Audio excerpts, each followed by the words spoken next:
Salut à tous, c'est Valdix, on se retrouve avec Alix pour une nouvelle vidéo. Salut! Alors dans cette vidéo, je vais vous expliquer ce qui m'est arrivé il y a pas trop longtemps. Ah mais oui, tu m'as dit qu'il s'était passé quelque chose d'important, mais sans me dire ce que c'était. Ouais, alors en fait, j'ai été choisi pour être dans le jury d'un procès super grave sur un viol. Ah ouais? Raconte-nous.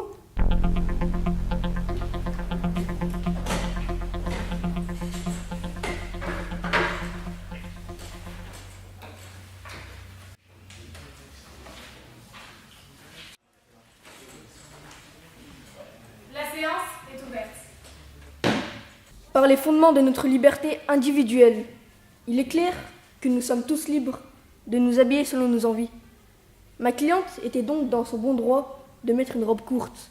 Cette liberté est aussi applicable dans l'espace public, où toutes et tous devraient pouvoir circuler librement, sans avoir à craindre d'être victime de viol, comme l'a fait Monsieur Manfessa sur ma cliente. Une femme a-t-elle un couvre-feu? Doit-elle forcément rentrer accompagnée? Je ne crois pas. On ne peut donc rien lui reprocher quant à son retour à 3h du matin. Il est évident que durant une soirée, il est possible de consommer de l'alcool, comme l'a fait ma cliente. Avec modération, bien sûr. De plus, ma cliente avait les traces des doigts de monsieur sur le bras. Lors de l'instruction, elle n'a certes pas répondu clairement et directement aux questions des policiers, car elle était choquée, traumatisée.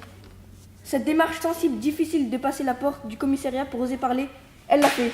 C'est pourquoi, messieurs, mesdames les jurés, madame la juge, nous devons rendre justice à ma cliente, car la société ne peut pas cautionner de tels comportements. La Cour a entendu les arguments de la défense. Au nom des principes de la liberté individuelle, que vous avez très bien rappelé, mon client, au même titre que de Madame Ménon, dispose également de la sienne. Une personne s'habille comme elle le souhaite. Qui vous dit que Madame Ménon ne souhaitait pas, avec cette robe, avoir une relation sexuelle durant cette soirée? Cette robe était très courte, très provocante. La liberté que vous dites aussi concernant la libre circulation dans l'espace public est effectivement vraie, et heureusement. Par contre, nous savons tous qu'entre la théorie et la pratique, il y a souvent une différence. C'est pourquoi, tard le soir, nous circulons tous accompagnés afin de ne pas avoir de problème. Et fort heureusement, pour Madame Hénon, elle aurait pu tomber sur une toute autre personne que mon client, qui, lui, bien intentionné, lui a gentiment proposé de la raccompagner durant la soirée. Et parlons de la déposition. Nous l'avons tous lu, et il est clair que Madame Hénon ne savait pas ce qu'elle racontait.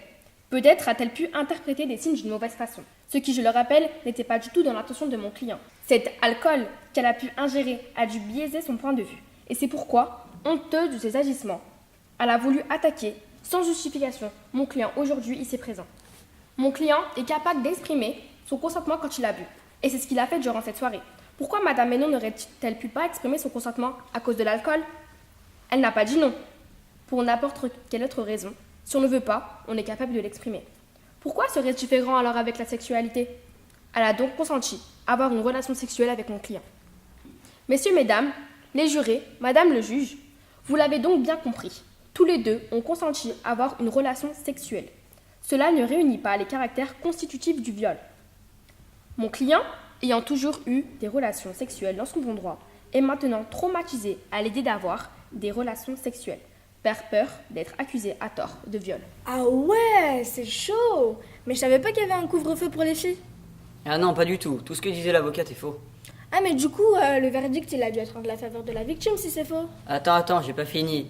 Après l'agresseur, il a parlé. Écoute ça. Nous donnons la parole à l'accusé. Ce qui est dit ici est faux. J'ai rien fait de mal. Elle a voulu avoir une relation avec moi. Ça se voyait quand elle dansait hier à la soirée. Elle me chauffait. Et puis en plus, la robe veut tout dire. Elle est sortie comme ça, c'est pas pour rentrer toute seule. Une chose est sûre, c'est qu'elle le voulait. Elle voulait avoir une relation. Avoue-le! Avoue-le, tu voulais avoir une relation. Tu me fais passer pour quoi? En plus, t'as pris du plaisir. Je représente l'État et suis ici aujourd'hui pour faire appliquer la loi et être garant des intérêts de l'État. Au vu des dossiers, des plaidoiries et de ce que j'en comprends, il est clair que la loi n'a pas été violée, tout comme Madame Ménon. C'est pourquoi je déclare la relaxe de Monsieur Manfessa dans cette affaire. Au vu des plaidoiries des avocats, ainsi que du réquisitoire de l'avocat général, je prononce la relaxe de M. Manfessa. La prochaine fois, assurez-vous d'avoir un vrai oui pour ne pas en arriver là. Quoi? Non mais sérieusement? Ouais. Mais je suis trop choquée que le mec s'en sorte comme ça. Il pourrait agresser encore une autre personne, il n'y aurait pas de problème.